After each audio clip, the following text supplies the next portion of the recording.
Welcome back to my channel. आज हम लोग देखने वाले हैं आसिंक्रोनस प्रोग्रामिंग क्या है। ठीक है, आसिंक्रोनस प्रोग्रामिंग बहुत ही इंपॉर्टेंट कॉन्सेप्ट है जावास्क्रिप्ट में, जो कि बहुत सारे इंटरव्यूज़ में जावास्क्रिप्ट इंटरव्यूज़ में पूछे जाते हैं। ठीक है, तो पहले तो ये है कि आसिंक्रोनस प्रोग्रामिंग यूज़ क्यों होता है। इसीलिए देखो, क्योंकि जावास्क्रिप्ट एक सिंगल थ्रेडेड लैंग्वेज है। सिंगल थ्रेडेड मतलब क्या? पहले तो मैं आपको सब नोट्स दिखाऊंगा, नोट्स से एक एक पॉइंट समझाऊंगा।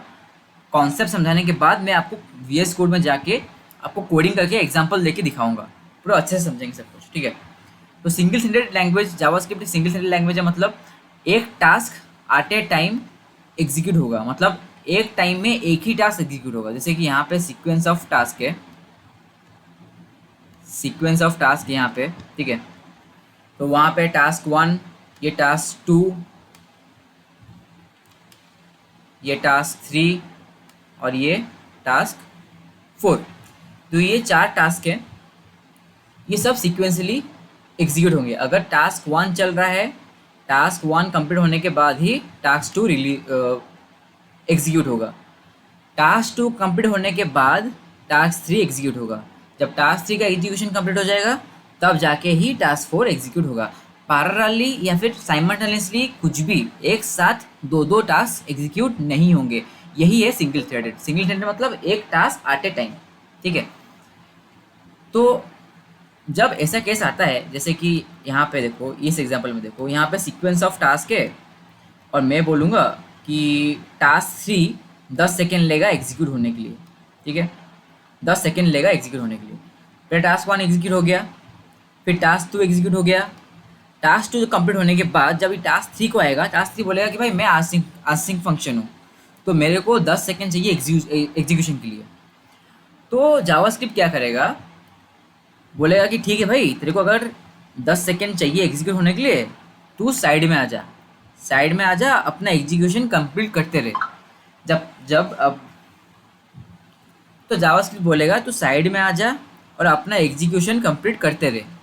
जब एग्जीक्यूशन कंप्लीट हो जाए तब आके रन हो जाना। तो इसको साइड में भेज के बाकी जितना भी सिंक्रोनस कोड है वो रन होता जाएगा। तो पहला टास्क रन हुआ, दूसरा टास्क रन हुआ, अब तीसरे टास्क है आसिंक फंक्शन, तो इसको बोलेगा भाई साइड में आ जा। फिर चौथा फंक्शन भी सिंक्रोनस है, तो इसको रन कर देगा। अब एग्जीक्यूशन हो गया, मतलब आधा कंप्लीट हो गया है। अब जब 10 सेकंड के बाद टास्क थ्री का कंप्लीट होगा एग्जीक्यूशन, तब जाके ये आके लास्ट में एग्जीक्यूट हो जाएगा। तो पहला ये वन एग्जीक्यूट हुआ, दूसरा ये एग्जीक्यूट हुआ, तीसरा टास्क फोर एग्जीक्यूट हुआ और चौथे में जाके टास्क थ्री एग्जीक्यूट हुआ। ठीक है, यही है बेसिकली आसिंक्रोनस प्रोग्रामिंग। तो आसिंक्रोनस प्रोग्रामिंग को हम लोग अचीव कैसे करते हैं? दो तरीके से, एक है कॉल बैक और एक है प्रोमिसेस। तो मैं पहले आज की वीडियो में सिर्फ कॉल बैक दिखाऊंगा, पार्ट वन वीडियो है तो इसलिए सिर्फ कॉल बैक दिखाऊंगा, और पार्ट टू में आएगा प्रोमिसेस और उसके पूरा कॉन्सेप्ट। ठीक है, तो कॉल बैक क्या है वो पहले देख लेते हैं। पहले मैं कॉल बैक दिखा लेता हूँ क्या है, उसके बाद वीएस कोड में चलते हैं, कोड करते हैं, एग्जाम्पल देखते हैं। ठीक है, तो कॉल बैक इज बेसिकली एक फंक्शन है जो दूसरे फंक्शन के पैरामीटर में यूज होता है। जैसे कि एग्जाम्पल दिखा देता हूँ। तो यहाँ पे हम लोग पहले एक नया फोल्डर बना लेते हैं, डेफो।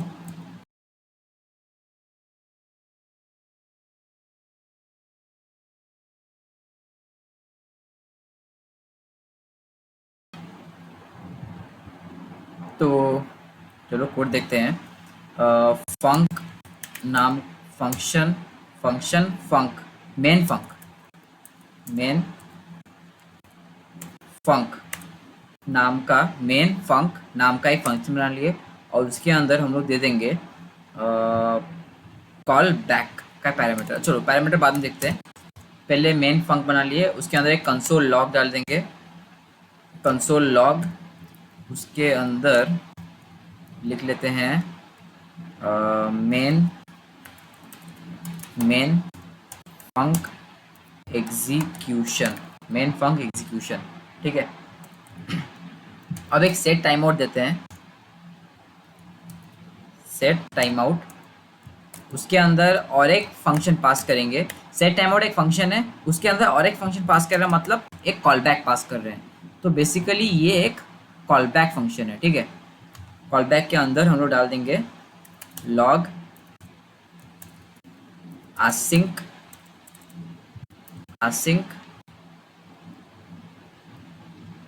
देन हम लोग डाल देंगे बस इतना ही, ठीक है।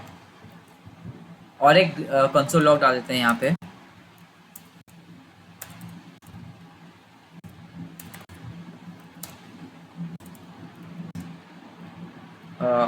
सिंक सिंक्रोनस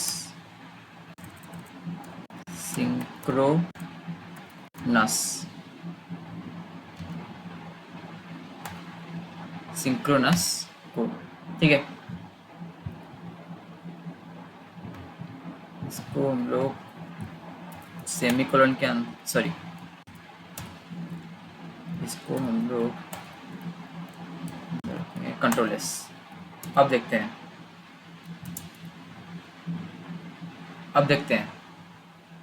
पहले इसको रन कर लेते हैं।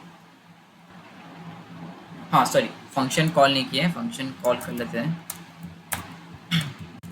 अब देखते हैं, यहाँ पे टाइम दे देंगे 6 सेकेंड।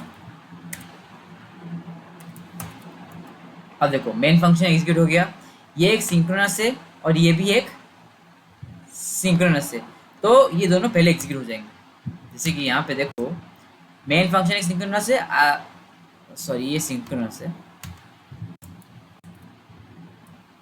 तो देखो मेन फंक्शन एक सिंक्रोनस कोड है, सिंक्रोनस एक ये वाला लास्ट कोड भी सिंक्रोनस कोड है, पहले एग्जीक्यूट हो गया और 6 सेकंड के बाद सेट टाइम आउट एग्जीक्यूट हुआ। फिर से देखो ये दोनों सिंक्रोनस कोड एग्जीक्यूट हो गए। अब असिंक्रोनस कोड असिंक 6 सेकंड के बाद एग्जीक्यूट हुआ। तो यही बेसिकली कॉल बैक है। ये देखो सेट टाइम आउट एक फंक्शन है, इसके अंदर और एक फंक्शन पास किए, इसको कॉल बैक फंक्शन बोलते हैं। और एक एग्जांपल देख लेते हैं, मतलब जैसे कि ये एक मेन फंक्शन है, हम लोग इसके अंदर और एक फंक्शन पास कर सकते हैं। जी हाँ बिल्कुल कर सकते हैं, क्यों नहीं कर सकते। तो यहाँ पे हम लोग फंक कॉल बैक सी बैक डाल देते हैं। सी बैक एक फंक्शन पास करेंगे, अगर पैरामीटर में पास किए तो आर्गुमेंट में पास करना पड़ेगा सी बैक। देखो ये यहाँ पे जो हम लोग पास कर रहे हैं इसको बोलते हैं आर्ग्यूमेंट। जो फंक्शन कॉल की अंदर यूज होता है वो आर्ग्यूमेंट है, जो फंक्शन डेफिनेशन के टाइम यूज होता है वो पैरामीटर है, ठीक है। इसमें कंफ्यूज मत होना।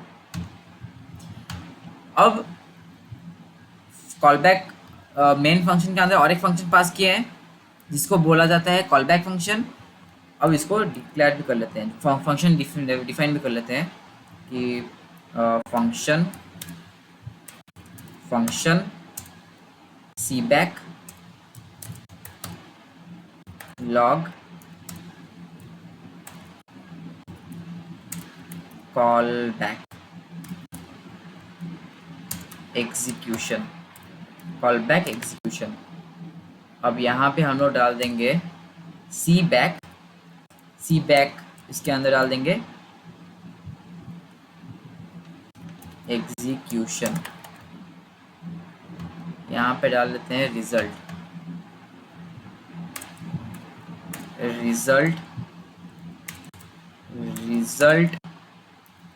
इज प्लस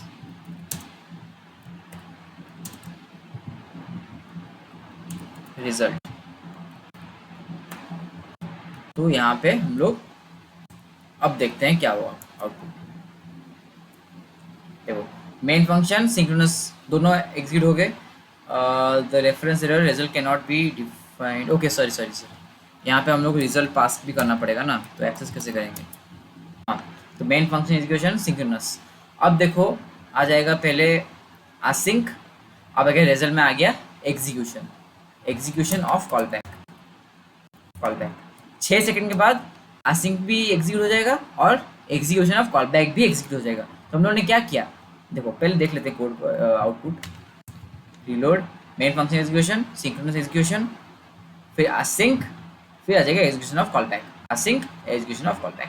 तो हम लोगों ने क्या किया, 2 कॉल बैक यूज किए हैं। एक है सेट टाइम आउट फंक्शन के अंदर और एक फंक्शन, उसको बोला जाता है कॉल बैक फंक्शन, और एक यूज़ किए हैं मेन फंक्शन के अंदर और पास किए हैं कॉल बैक फंक्शन, ठीक है। या फिर बोल सकते हो मेन फंक्शन के आर्ग्यूमेंट में पास किए हैं और एक फंक्शन कॉल बैक फंक्शन। तो यही है कॉल बैक फंक्शन का काम, ठीक है।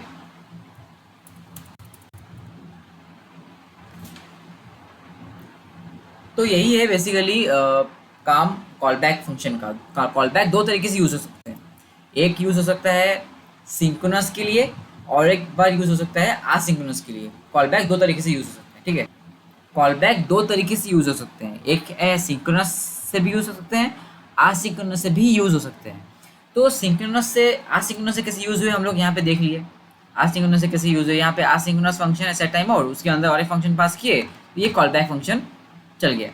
लेकिन सिंक्रोनस में कैसे काम करेंगे, जैसे कि जावास्क्रिप्ट में हाई ऑर्डर फंक्शंस होते हैं, ठीक है। हाई ऑर्डर फंक्शन मतलब एक फंक्शन के अंदर और एक फंक्शन पास करना, उसको हाई ऑर्डर फंक्शन बोला जाता है और उसी को बोला जाता है कॉल बैक फंक्शन। जैसे कि मैप हो गया, मैप एक हाई ऑर्डर फंक्शन है, फिल्टर एक हाई ऑर्डर फंक्शन है, रिड्यूस एक हाई ऑर्डर फंक्शन है, फॉर ईच एक हाई ऑर्डर फंक्शन है। तो ये सब हाई ऑर्डर फंक्शंस है, ठीक है। तो अगर ये सब क्या है, filter, map, reduce, for each क्या है नहीं पता है तो मेरा वीडियो डिस्क्रिप्शन बॉक्स में लिंक दिया हुआ हूँ, जाके वीडियोस देखना तो समझ में आ जाएगा मैप, फिल्टर, रिड्यूस क्या है। तो मैप, फिल्टर, रिड्यूस एक हाई ऑर्डर फंक्शन है जिनके अंदर और एक फंक्शन पास किया जाता है, उसको बोला जाता है कॉल बैक फंक्शन। एग्जाम्पल देखते हैं यहाँ पे गूगल में, फिल्टर इन जावास्क्रिप्ट। फिल्टर एक फंक्शन है, इसके अंदर देख के जाके देखते हैं यहाँ पे फिल्टर।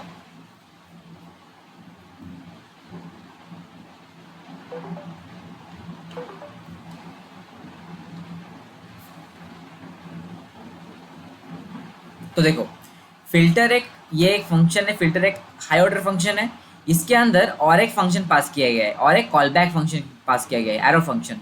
देखो ये पैरामीटर, तीन पैरामीटर्स है और ये एक एरो फंक्शन दे के एक कॉल बैक फंक्शन यूज किया गया है। तो ये सिंक्रोनस वे है यूजिंग ऑफ कॉल बैक। तो कॉल बैक का मल्टीपल यूजेस है, एक है सिंक्रोनस वे में यूज कर सकते हैं या फिर आसिंक्रोनस वे से यूज कर सकते हैं। तो यही है बेसिकली कॉल बैक फंक्शंस। तो नेक्स्ट वीडियो में हम लोग देखेंगे प्रोमिसेस क्या है और प्रोमिसेस कहाँ कहाँ यूज हो सकते हैं और कितना इंपॉर्टेंस है कॉल प्रोमिसेस का, वो देखेंगे। और कॉल बैक हेल्प भी क्या है उसी वीडियो में देखेंगे प्रोमिसेस में, ठीक है। और कॉल बैक का सबसे बड़ा डिसएडवांटेज कॉल बैक हेल ही है जिसको सॉल्व करता है प्रोमिसेस। तो मिलते हैं नेक्स्ट वीडियो में, थैंक यू। सो अगर वीडियो अच्छा लगा तो लाइक, सब्सक्राइब एंड शेयर करना। Thank you so much.